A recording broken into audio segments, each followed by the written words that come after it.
और सोनू हर शाम की तरह आज भी अपनी बाइक से घूमने के लिए निकले। वे कभी भी जंगल की तरफ नहीं आते, लेकिन आज घूमते घूमते जंगल की तरफ आ पहुँचे। तभी एक आदमखोर भेड़िया झाड़ियों के पीछे से दौड़ते हुए जा रहा था। सोनू झाड़ियों के पीछे देखता है, उसे लगता है कि वहाँ कुछ है। सोनू ध्यान नहीं देता, वो सोचता है कि कोई जंगली जानवर होगा। वो आदमखोर भेड़िया टिंकू और सोनू का पीछा कर रहा होता है। सोनू फिर झाड़ियों के पीछे देखता है और टिंकू से झाड़ियों के पीछे जाके देखने के लिए बोलता है। टिंकू और सोनू झाड़ियों के पीछे जाने लगते हैं। टिंकू और सोनू पेड़ के पीछे छिपकर देख रहे होते हैं कि वो आदमखोर भेड़िया किसी जंगली जानवर का शिकार करके उसे खा रहा होता है। तभी वो आदमखोर भेड़िया टिंकू और सोनू को देख लेता है। टिंकू और सोनू बहुत बुरी तरीके से डर जाते हैं और वहाँ से भागने लगते हैं। आदमखोर भेड़िया भी उनका पीछा करने लगता है। टिंकू और सोनू भागते हुए अपने घर आते हैं।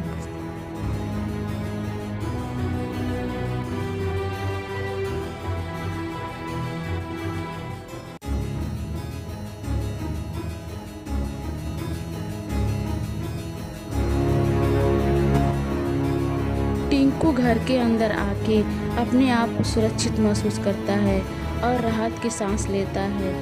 फिर अपने रूम की तरफ जाने लगता है।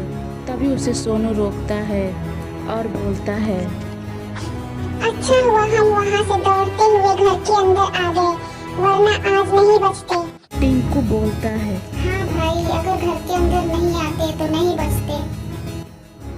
इतना बात करके टिंकू और सोनू अपने रूम की तरफ जाते हैं और अपने बिस्तर पे लेट जाते हैं।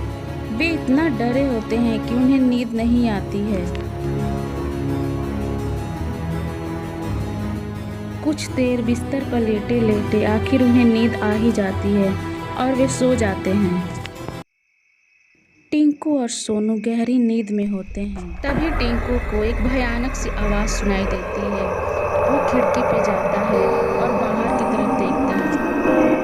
टिंकू देखता है कि उसके घर के सामने वो आदमखोर भेड़िया खड़ा होता है। टिंकू आदमखोर भेड़िए को देख के बहुत डर जाता है। सोनू भी खिड़की पे आता है और उस आदमखोर भेड़िए को देख के डर जाता है। वे दोनों टिंकू के पापा मम्मी के पास आते हैं और बोलते हैं, वो आदमखोर भेड़िया हम दोनों को सूंघते हुए हमारे घर तक पहुंच आया है। फिर टिंकू के पापा भी खिड़की से झांकते हैं। उन्हें भी वो आदमखोर भेड़िया गुर्राते हुए दिखता है। वो आदमखोर भेड़िया बहुत ही डरावना दिखता है। उस आदमखोर भेड़िए के गुर्राने से सब बहुत डर जाते हैं। तभी टिंकू के पापा आते हैं और बोलते हैं, सुबह तक कोई भी घर से मत निकलना, फिर सब ठीक हो जाएगा। पर पापा, कैसे सब ठीक हो जाएगा? वो आदमखोर भेड़िया सुबह तक हमारा इंतजार करेगा। सुबह होते ही सूर्य की किरण उसके शरीर पे पड़ते ही वो अंधेरे की खोज में जंगल की तरफ भागेगा। वो आदमखोर भेड़िया टिंकू के घर की तरफ आता है और उसकी छत पे जाके बैठ जाता है और उनके बाहर आने का इंतजार करता है। कोई भी घर से बाहर नहीं आता है और इंतजार करते करते सुबह हो जाती है। सूर्य की किरण पड़ते ही वो आदमखोर भेड़िया जंगल की तरफ भागने लगता है। ये देखकर टिंकू और सोनू खुशी से नाचने लगते हैं।